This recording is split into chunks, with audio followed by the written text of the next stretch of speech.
రే Moses, అలా ఉండకరా. పోరా. ఏం జరగకూడదు అనుకున్నాను, అదే జరిగింది.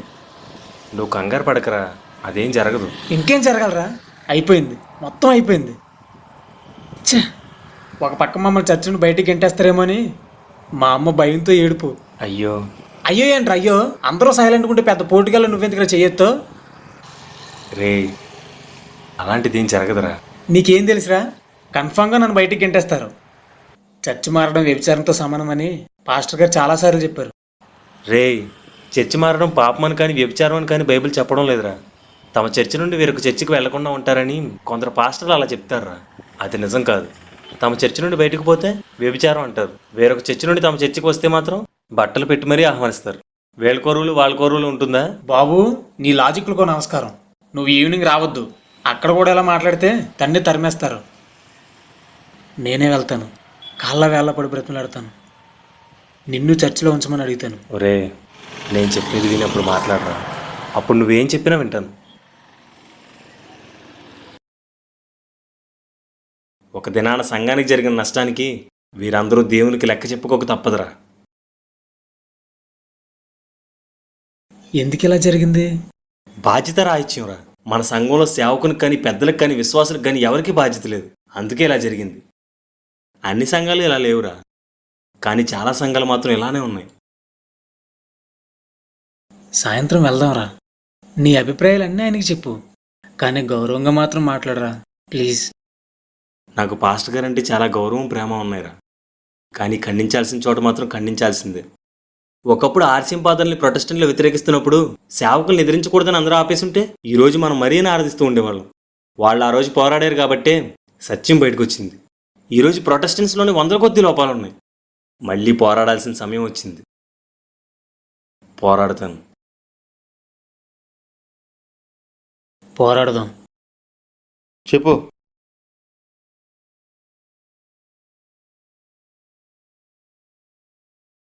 నీ గురించి చాలా విషయాలు తెలుస్తున్నాయి. చూసి చూడనట్టు ఊరుకుంటున్నాను. అసలు నీ ప్రాబ్లం ఏంటి? ఏ విషయంలో పాస్టర్ గారు? ఎన్ని విషయాలు ఉన్నాయో అన్ని విషయాల్లోనూ. నేనేం చెప్పాలో నువ్వు నాకు చెప్తున్నావా? నువ్వు ఎంతలో ఉండాలో అంతలో ఉండు. నీతో చెప్పించుకునే స్థితిలో నేను లేను.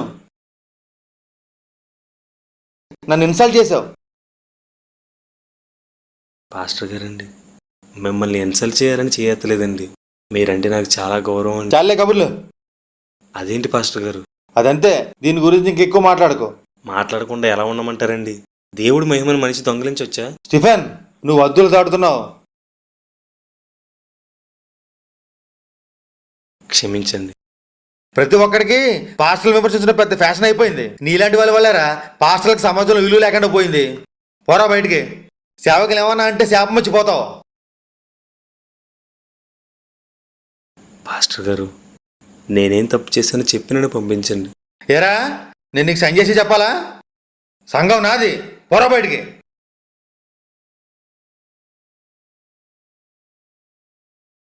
నాలో ఏమైనా తప్పు ఉంటే నాకు చెప్పండి పాస్టర్ గారు, నేను మార్చుకుంటాను.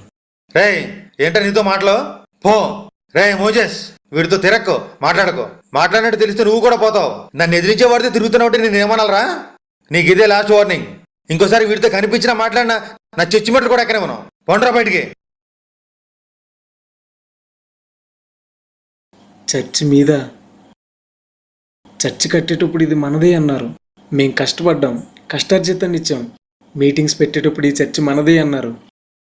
అర్ధరాత్రి వాల్ పోస్టులు అంటే పరిచయం చేసాం. ఏదైనా గొడవలు వస్తే చర్చి మనది అన్నారు. అందరం కలిసి పోరాడి గొడవలను పరిష్కరించాం. ఈరోజు మీ తప్పులను ఎత్తి చూపితే చర్చి మీది అంటున్నారు. ఇదే న్యాయం పాస్టర్ గారు?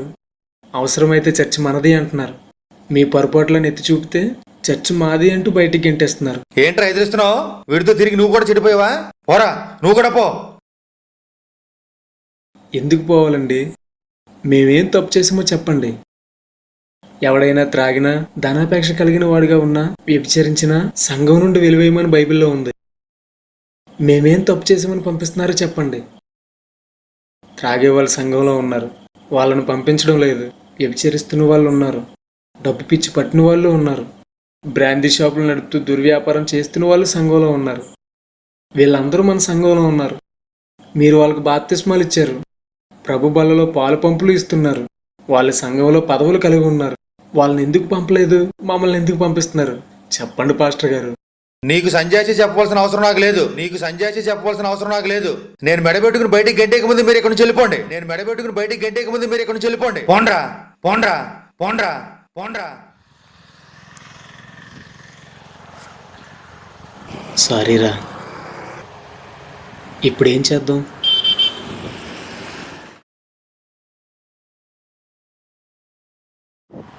ఇంకో చర్చికి వెళ్దాంరా. మళ్ళీ తిట్లు తిన్నానుక? సరే. ఎవరిని అవమానించాలని కానీ బాధపరచాలని కానీ మా ఉద్దేశం కాదు. ఒకవేళ ఈ షార్ట్ ఫిల్మ్ ద్వారా మేము ఎవరినైనా బాధపరిస్తే దయచేసి క్షమించండి. ఒకసారి మీ సొంత ఉద్దేశాల్ని ఇష్టాల్ని పక్కన పెట్టి మేము చెప్పిన విషయాల గురించి వాక్యానుసారంగా ఆలోచించండి. ఇప్పటికే చాలా ఆలస్యం చేసాం.